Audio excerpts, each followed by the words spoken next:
Assalamualaikum, halo Tribuners, apa kabar semuanya? Balik lagi di program yang menghadirkan wanita menginspirasi di Lampung, Smart Woman.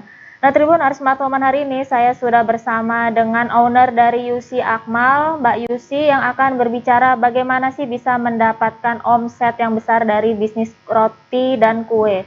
Kita sudah terhubung dengan Mbak Yusi. Halo Mbak. Halo, anak-anak. Halo, apa kabar Mbak? Alhamdulillah. Iya, lagi di mana Mbak? Di rumah aja. Oh lagi di rumah, nggak di toko? Iya. Mbak, toko Mbak itu sekarang alamatnya ada di mana aja Mbak? Selain di Pahoman ya, satu ya kalau nggak salah ya? Di Sudirman sama di Pagar Alam. Oh, ada dua ya Mbak ya? Kita ada 5 cabang, tapi sejak pandemi karena yang 3 cabang itu di tempat keramaian atau arus pariwisata seperti di Teluk dan di bandara, dan satu lagi itu di sebuah mall, kita tutup. Jadi yang beroperasi sekarang ada 2 cabang, di Pagar Alam dan di Jalan Jenderal Sudirman. Tapi kita aktif secara online. Iya. Nah Mbak, boleh cerita nggak Mbak? Mbak ini mengawali bisnis Mbak itu di tahun berapa? Dan dulu itu awalnya itu tuh bisnis Mbak itu tuh apa itu Mbak? Sebenarnya kalau dibilangin awal mula usaha itu sama persis dengan yang dilakukan oleh ibu-ibu yang ada sekarang ya. Sejak pandemi ini banyak sekali ibu-ibu rumah tangga yang membangun usaha rumahan ya, bikin kue di rumah. Yusi Akmal dulu diawali dengan cara seperti itu. Jadi kalau ada istilah sekarang ghost kitchen, Yusi Akmal mulai dari situ. Jadi Yusi Akmal itu usaha rumahan. Saya tapi memulainya itu di usia yang sangat muda. Waktu itu saya masih kelas 1 SMA, saya sudah mulai membuat kue dan menjualnya dari rumah kepada teman-teman. Sekarang saya rasa malah sangat mudah untuk membangun usaha karena tidak perlu ada toko, tidak perlu, kita sudah bisa menggait customer, kita sudah bisa berjualan melalui media sosial. Kalau dulu Yusi Akmal itu awalnya rumahan dan benar-benar cuma mengandalkan dari mulut ke mulut aja. Dan tapi memang saya memulai itu sejak SMA. Satu SMA. Waktu itu sudah ada namanya belum Mbak? Usaha Mbak? Belum. Saya cuma jual ke teman, ke guru-guru saya, sampai akhirnya manajer hotel-hotel besar di Lampung datang, begitu aja. Tidak ada nama. Lama kelamaan setelah saya harus bikin merek itu, saya memilih nama Yusi Akmal itu karena takut pelanggan saya jadi tidak tahu ini kuenya siapa. Sebenarnya saya agak malu ya memakai nama saya sendiri itu. Iya, dulu itu kue apa Mbak yang Mbak jual dulu waktu kelas 1 SMA itu? Sama seperti ibu-ibu rumahan, yang saya jual adalah kue-kue yang biasa kita temukan di pasar, lemper, sus, martabak, kue pie, bolu gitu. Jadi saya memulainya dengan snack box, baru setelahnya saya mempelajari roti, kemudian saya mempelajari tart, dan akhirnya saya membuat sebuah signature produk yang menjadi oleh-oleh Lampung, Maik Pisang. Dulu gimana Mbak? Apa yang membuat Mbak kok mau berjualan kue? Dulu kan judulnya masih berjualan ya, masih di usia yang muda banget lagi Mbak, kelas 1 SMA. Bisnis ini diawali dengan sebuah musibah. Jadi saya dibesarkan, ayah saya seorang pengusaha yang kemudian usahanya mengalami kebangkrutan sehingga sampai akhirnya ayah saya meninggal. Itu bahkan rumah yang kami tempati tergadai di bank. Ibu saya seorang ibu rumah tangga, tapi dari awal ibu saya melihat potensi yang ada dalam diri saya. Jadi ibu saya membimbing saya untuk mengasah hobi saya, passion saya, sehingga akhirnya saya mempunyai kesukaan yang dilatih sehingga akhirnya saya bisa berjualan. Nah, awalnya sih saya berjualan itu hanya berpikir bahwa kalau saya tidak jualan, kasih uang untuk bikin kue berikutnya, dari mana? Jadi saya berjualan supaya saya bisa bikin kue lagi. Saya bisa bikin kue lagi karena itu hobi saya. Tapi lama-kelamaan setelah saya melihat bahwa keluarga saya mengalami kejatuhan secara ekonomi, akhirnya kue ini yang menjadi pemasukan utama dalam keluarga. Waktu itu saya masih sangat muda. Jadi kalau sekarang ada ibu-ibu ya atau teman-teman yang memulai usahanya dari rumah, ya itu sudah tepat. Memang semua harus diawali dengan seperti itu. Iya. Jadi dulu itu kuenya Mbak buat sendiri atau ibu yang membuatkan, Mbak tinggal menjual gitu? Tadi kan saya sudah cerita bahwa ini semua diawali oleh hobi saya. Ibu saya mengasah diri saya. Ibu saya ibu rumah tangga yang bahkan standar kuenya standar ibu rumah tangga, tapi beliau mengajarkan saya, mendidik saya dengan cara menyuruh saya pergi ke kursus, membelikan buku-buku tentang kue, gitu. Jadi bukan saya jual produk ibu saya. Oh iya. Nah itu berapa lama Mbak jualan kue pasar itu Mbak? Lama sekali. Yusi Akmal itu baru ada di punya toko itu setelah saya lulus kuliah dan tahun 2011 ya. Saya memulai di usia saya di tahun 1992, bayangin aja udah berapa puluh tahun. Nah, tapi waktu saya kuliah, omset saya sudah 30 juta di rumah pada saat itu ya. 30 juta per bulan dengan hanya berjualan di rumah. Jadi jualan di rumah itu bukan sesuatu yang tidak ada nilainya, justru itu malah memudahkan karena dengan tampil di depan jalan, kita harus bayar pajak, ada listrik, ada banyak sekali yang harus kita pertimbangkan. Justru dengan membuka usaha di rumah itu banyak sekali keuntungannya dan bukan omset yang kecil, itu cukup besar. Jadi kalau sekarang ada teman-teman yang memulai usaha di rumah itu sudah ada di jalan yang tepat.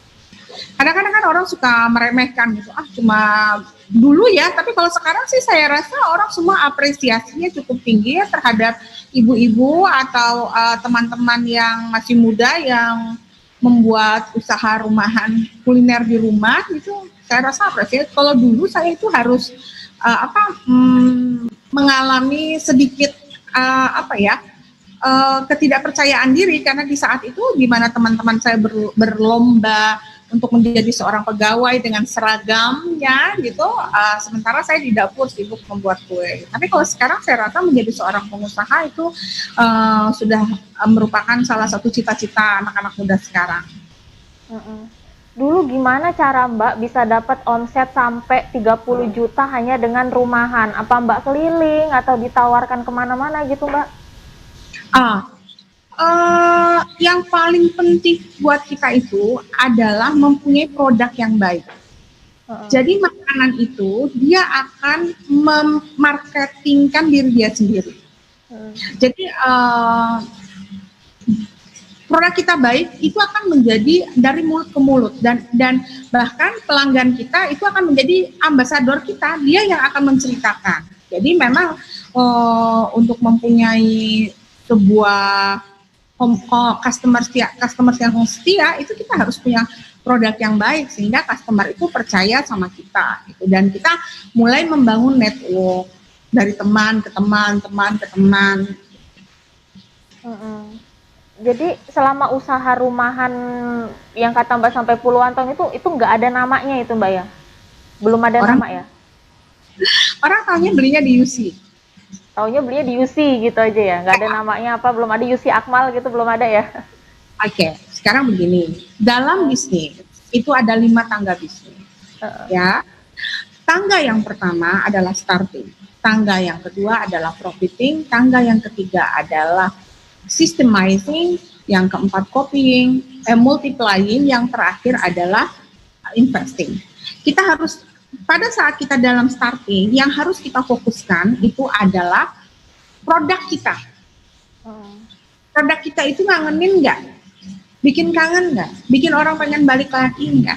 Bukan sibuk tentang branding. Bukan sibuk tentang bagaimana nih caranya supaya endorse. Endorse gampang, branding itu masih jauh perjalanannya. Yang penting produk dulu bagus. Karena kalau produk bagus, dia akan membranding diri dia sendiri. Begitu orang makan, oh enak, udah tercantum dalam otak orang. Oh, kalau beli di dia enak gitu. Iya. Nah itu selama puluhan tahun itu Mbak hanya menjual apa jajanan pasar atau Mbak sempat menjual apa menambah produk yang lain itu Mbak selama di rumahan itu? Sudah ada roti yang belum cuman tapi ketika saya membuat kue tart, ketika saya membuat toko ya, roti sudah mulai buat juga, tapi pie pisang belum ada. Tapi saya dari dulu juga sudah berusaha membuat sebuah produk yang menjadi ciri khas saya dan menjadi oleh-oleh Lampung. Oh jadi waktu itu jajanan pasar sudah ada, roti juga sudah ada gitu ya Mbak ya, semuanya buatan dari Mbak Yusi. Dan kita jadi endorse beberapa hotel besar di Bandar Lampung. Oh, ya, jadi instansi pemerintah, hotel-hotel di Bandar Lampung itu jadi pelanggan kita sejak dulu. Jadi pemasok kita udah punya big customers gitu, dan itu datangnya dengan cara dari mulut ke mulut. Saya rasa ibu-ibu di rumah pun sekarang sudah mulai melakukan itu ya. Saya rasa saya sekarang lihat kalau di Instagram itu ibu-ibu yang di rumahan itu produknya bagus-bagus, keren-keren gitu dan bagus-bagus gitu. Kadang-kadang saya ingin tahu juga, kadang-kadang saya beli, saya cicip gitu kan. Dan enak-enak juga kok. Cuma kalau di sini nih mudah-mudahan, saya nggak tahu nih siapa yang nonton, saya tidak terlihat ya. Tapi kalau seandainya ada teman-teman di sini yang jualan rumahan, saya punya satu pesan yang selalu mengganggu saya ketika saya melihat itu di media sosial. Ibu-ibu, teman-teman yang berjualan di rumah, standarnya makanan itu 30 cm dari lantai. Jadi kalau ibu-ibu mau posting sesuatu di Instagram atau di mana di media sosial, jangan letakkan makanan di lantai. Itu saya sampai ngurut dada melihatnya, ya Allah, dan dilihat gitu loh, mereka menyusun makanan itu, walaupun ibu alasin, walaupun jangan ya Bu, jangan ditaruh di lantai, harus di atas meja. Standar 30 cm dari lantai. Iya. Nah itu Mbak sudah mulai membangun Yusi Akmal itu di tahun berapa itu Mbak? Dari awal udah punya toko itu. Berarti kita sudah membangun. Bisnis itu dimulai tidak langsung buka toko begitu saja. Jadi buka toko itu hanya sebuah pertumbuhan dari Yusi Akmal ya. Jadi begitu buka orang lihat kok Yusi Akmal langsung laris ya, karena memang kita sudah di dalam sudah kuat gitu. Kita sudah punya pelanggan. Iya. Tahun berapa itu Mbak buka toko itu? 2010. Toko pertama. 2010 ya. Oh, jadi orang baru taunya ini toko baru gitu ketika itu ya. Tapi sudah ramai padahal sudah ada dari puluhan tahun sebelumnya gitu ya Mbak ya. Ya, tapi Mbaknya kali masih muda kali ya. Mungkin Mbak belum ada di zaman itu ya. Tapi pelanggan saya yang sekarang pun itu kalau mengingat mereka tahunya saya sejak dulu. Jadi si Akmal tuh sudah hampir ya sudah cukup lama. Iya, waktu itu toko pertama Mbak itu di mana? Di Sudirman kah atau di Pagaralam? Sudirman. Waduh, Mbaknya ini ya, nggak tahu sama Yusi Akmal rupanya ya. Iya. Nah dulu itu waktu ketika Mbak buka toko Yusi Akmal itu Mbak menjual apa saja itu Mbak di dalamnya itu pas baru pertama kali buka? Selain jajanan pasar, apa sudah ada roti? Produk yang ada sekarang di Yusi Akmal itu sudah saya jual. Iya. Jadi sudah ada memang dari toko itu pertama kali itu Mbak ya didirikan ya Mbak ya. Iya. Iya. Nah waktu itu pas toko dibuka itu Mbak kembali mempromosikan nggak Mbak Yusi Akmal itu ke masyarakat itu Mbak? Waktu itu belum terlalu ramai media sosial ya. Jadi waktu itu memang saya cuma mengandalkan lagi-lagi dari mulut ke mulut aja. Kan dengan berada di pinggir jalan berarti kan kita sudah dilihat oleh orang banyak ya, dan orang mulai tahu gitu. Nah, tapi mungkin yang mulai saya melakukan pengiklanan itu ketika pie pisang. Pie pisang itu pertama kali dibuat itu 25 pieces nggak laku. lalu kita mulai melakukan inovasi-inovasi penjualan seperti endorse, terus kita terus mencoba melalui media baik media cetak maupun waktu itu masih menggunakan media cetak juga, tapi terus akhirnya kita menggunakan media sosial dan akhirnya ya alhamdulillah cukup berdampak sih. Akhirnya bisa sekarang lumayan ya, setiap hari mungkin sekitar ribuan pai pisang terjual. Dulu kenapa Mbak kok pai pisang waktu itu belum terjual? Apa orang belum mengenal gitu loh? Ada pai pisang atau masih asing orang ketika itu? Kira-kira gimana? Mungkin nggak? Kalau seandainya tidak kenalkan orang akan tahu. Itulah kita taruh di toko, tapi orang tidak tahu itu apa. Itulah gunanya kita educate customer, kita mengenalkannya pada customer. Iya.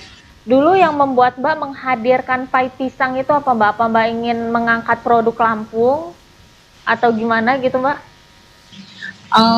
Saya sih dulu iri ya dengan Bandung, dengan Medan ya, punya brownie, punya di Ambon. Sementara kalau dari Lampung keripik lagi gitu kan. Jadi pikir aja pengen bikin sesuatu deh yang bisa dijadiin oleh-oleh tapi kue gitu. Itu sih.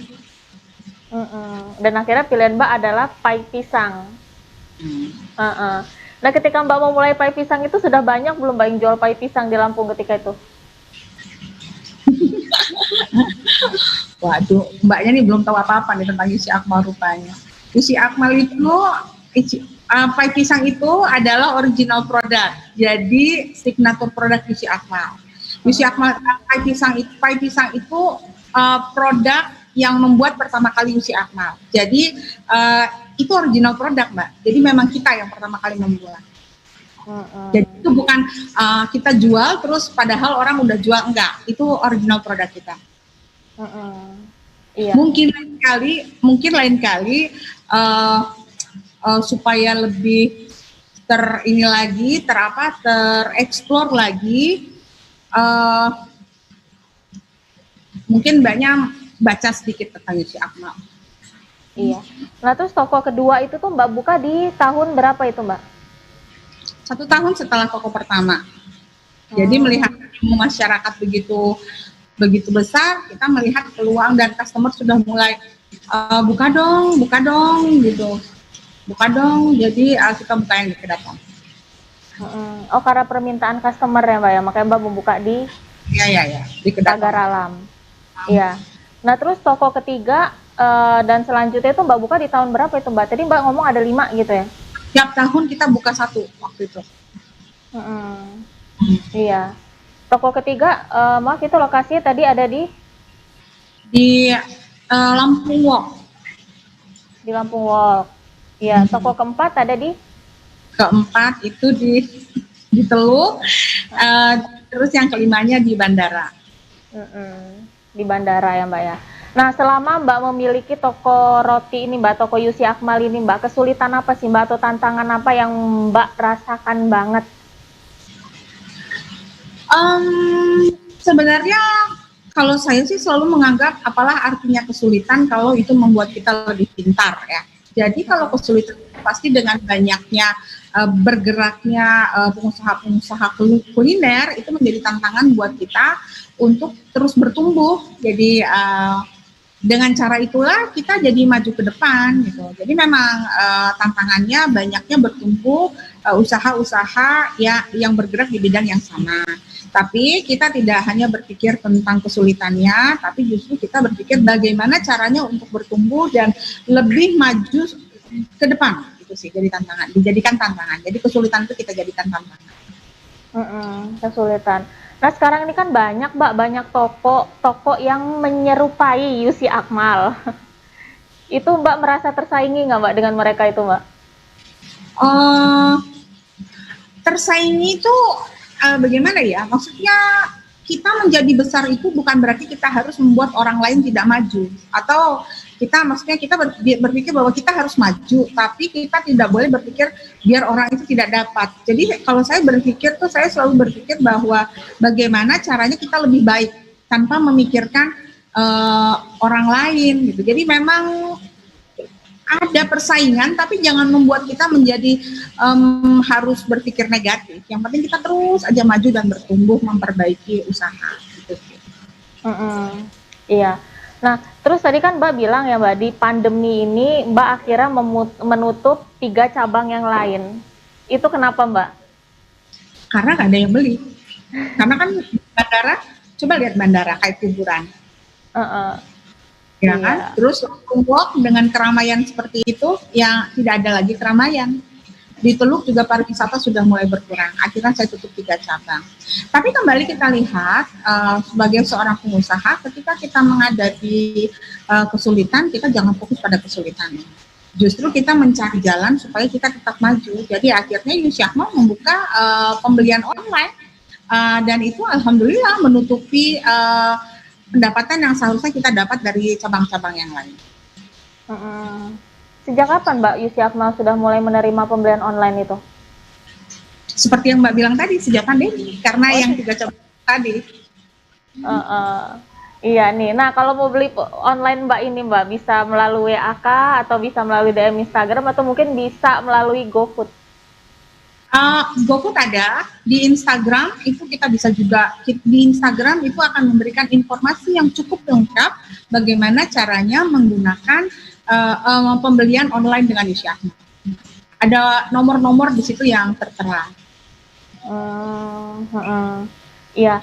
Nah Mbak, selama Mbak menjalani bisnis ini Mbak pernah mendapatkan masukan-masukan atau maaf ngomong komplain lah gitu dari customer gitu nggak Mbak? Sering dan banyak. Tapi alhamdulillah customer itu sudah menjadi loyal customer. Artinya mereka menyampaikan komplain kepada kita, kadang-kadang justru untuk memperbaiki kita, dan bukan yang sampai jadi tidak memesan atau bagaimana, tidak. Tapi mereka mengingatkan, ya ini tolong dong dilihatin ini kenapa begini ya gitu. Dan menurut saya salah satu cara menghadapi komplain adalah dengan cara cepat, respon yang cepat. Jadi respon yang cepat dan selalu mengutamakan kepentingan pelanggan. Tidak pernah merasa bahwa kesalahan itu ada pada pelanggan. Nggak percaya gitu, mana mungkin, enggak gitu. Kita terima kesalahan kita, minta maaf, dan kasih komplimen kepada pelanggan dan diterima kesalahannya. Dan justru kadang-kadang itu membantu kita memperbaiki diri. Iya. Nah, Mbak, kalau orang memulai bisnis itu kan pasti yang dipikirkan itu adalah omset ya Mbak ya? Omset? Omset. Ada orang yang terlalu terfokus sama omset gitu. Tapi Mbak, selama menjalani bisnis ini omset Mbak ini naik turun terus atau naik terus nggak gitu Mbak? Nggak mungkin omset itu naik terus, karena kita omset itu selalu turun naik, seperti orang bilang namanya dagang, kadang untung kadang rugi. Dulu kan orang tua kita sering bilang begitu ya, omset selalu turun naik. Seperti pandemi pasti kita akan seperti sebelum pandemi dengan keadaan pandemi pasti jauh berbeda. Iya. Nah nih Mbak, tips Mbak bagi mereka yang lagi mengalami penurunan omset gitu loh Mbak. Kadang kan penurunan omset itu sampai membuat mereka tuh putus asa gitu. Ini usahaku masih bisa jalan apa enggak, apa harus ditutup apa enggak gitu Mbak. Jangan patah semangat ya. Jadi jangan bikin kesulitan itu, jangan fokus dengan kesulitannya, tapi fokus dengan bagaimana jalan keluarnya. Jadi pasti ada jalan keluar. Salah satu ciri pengusaha itu adalah dia suka dengan tantangan. Jadi kalau seandainya melihat kesulitan, dia pasti dia gregetan bagaimana caranya menghadapi ini. Gitu. Kalau dia mundur berarti jiwa karakter pengusahanya harus dilatih lagi. Iya. Nah kalau kita pengen jadi pengusaha itu seperti Mbak gitu, atau ingin memulai usaha seperti Mbak gitu, itu tips dari Mbak itu gimana Mbak? Yang pertama, ini mulai ya, benar-benar mulai. Yang benar-benar yang bikin usaha mulai ya. Yang pertama, jangan berpikir bahwa modal utama dari seorang pengusaha itu adalah uang. Bukan. Saya memulai usaha ini hanya dengan 1 kilogram terigu, 1 kilogram gula, 1 kilogram telur. Jadi pertama, pastikan bahwa modal utamanya bukan uang. modal utamanya adalah karakter menjadi seorang pengusaha. Nah, coba temukan dulu karakter jadi pengusaha itu apa, googling aja. Itu yang pertama. Yang kedua, terus belajar dan bertumbuh. Jadi jangan cepat puas, terus belajar, terus gali lagi. Jangan cuma oh ya udah sampai sini aja. Oh ya sudah, oh jangan begitu. Yang ketiga, harus menyukai tantangan. Jadi tidak pernah menyerah. Itu sih. Iya. Nah, kalau rencana Mbak nih ke depannya nih untuk UC Akmal ini Mbak, apa Mbak akan membuat cabang baru lagi atau Mbak akan menambah varian dari produk Mbak lagi gitu? Kalau varian itu sudah pasti rutin berapa bulan sekali kita tambah. Kalau cabang pandemi ini saya belum punya rencana untuk menambah cabang. Tapi mungkin kalau sekarang saat pandemi ini justru yang saya lakukan adalah memperbaiki manajemen dan sistem, karena itu yang itu juga menjadi pokok utama dalam sebuah usaha. Iya, jadi kalau buka cabang belum kepikiran lagi Mbak ya? Belum, tidak saat ini. Tidak saat ini. Mungkin nunggu pandemi berakhir? Mungkin insya Allah. Iya.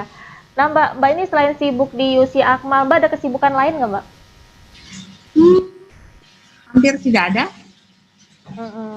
Iya. Mbak di toko setiap hari? Tidak. Saya sudah tidak terjun secara teknis baik ke dapur maupun ke penjualan. Oh gitu. Jadi saya sudah hampir seperti seorang pengangguran. Lah kok gitu? Ini diserahin semua ke karyawan semua ya Mbak ya? Kan diserahkan. Jadi kalau diserahkan maka yang terjadi adalah kekacauan. Tapi ketika katanya dulu kan istilahnya usahanya jalan, pengusaha ownernya jalan-jalan. Itu ada betulnya ada tidak. Tapi pengusaha itu bukan orang yang terjun langsung mengerjakan segala sesuatunya, bukan.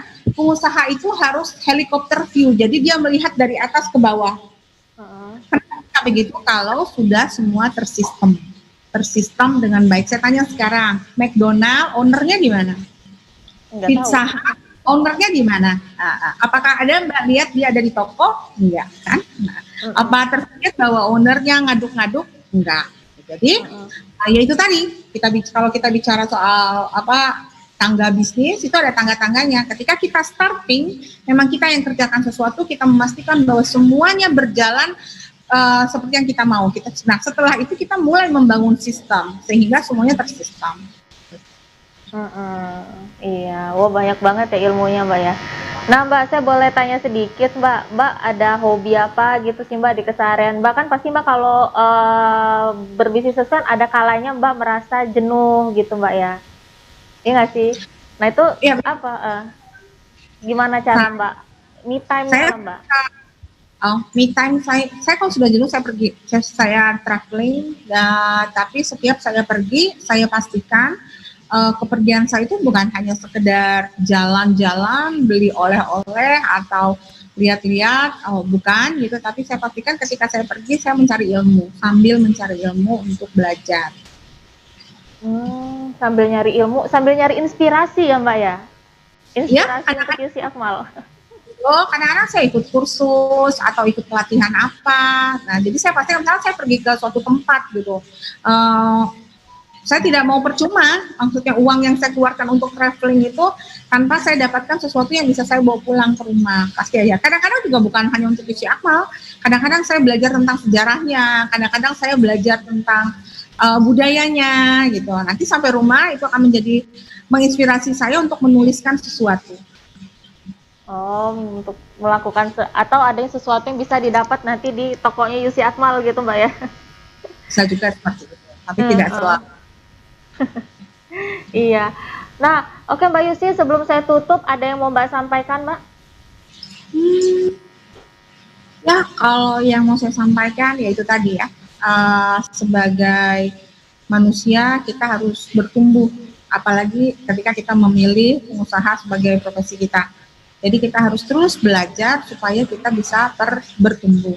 Karena pertumbuhan itu adalah ciri dari sebuah kehidupan. Dan kalau usahanya mengalami penurunan omset atau jatuh gitu, ya jangan langsung menyerah gitu ya Mbak ya? Iya dong. Jangan langsung putus asa. Kan ada loh Mbak orang yang seperti itu gitu Mbak. Ya udah dia udah jatuh, omsetnya udah turun, ya udah kelar, udah tutup aja gitu. Hmm. Iya. Ya, mungkin ada ya. Ya mungkin Kak, oke, di saat kita mengalami hal-hal seperti itu yang perlu kita lakukan adalah yang pertama silaturahmi. Pergi ke tempat orang-orang yang pintar. Bukan pintar dukun ya, tapi pintar menurut kita dia ada ilmunya. Konsultasi dengan orang-orang seperti itu. Pergi ke komunitas-komunitas bisnis. Pasti dia akan mendapatkan inspirasi dan termotivasi. Itu sih salah satu caranya. Iya. Oke Mbak Yusi, terima kasih banyak ya Mbak Yusi atas waktunya Mbak. Sampai ketemu lagi. Wassalamualaikum. Sampai ketemu lagi. Waalaikumsalam Mbak. Oke Tribuners, itu tadi obrolan kita bareng dengan Mbak Yusi. Sampai jumpa lagi di Smart Moment berikutnya. Assalamualaikum.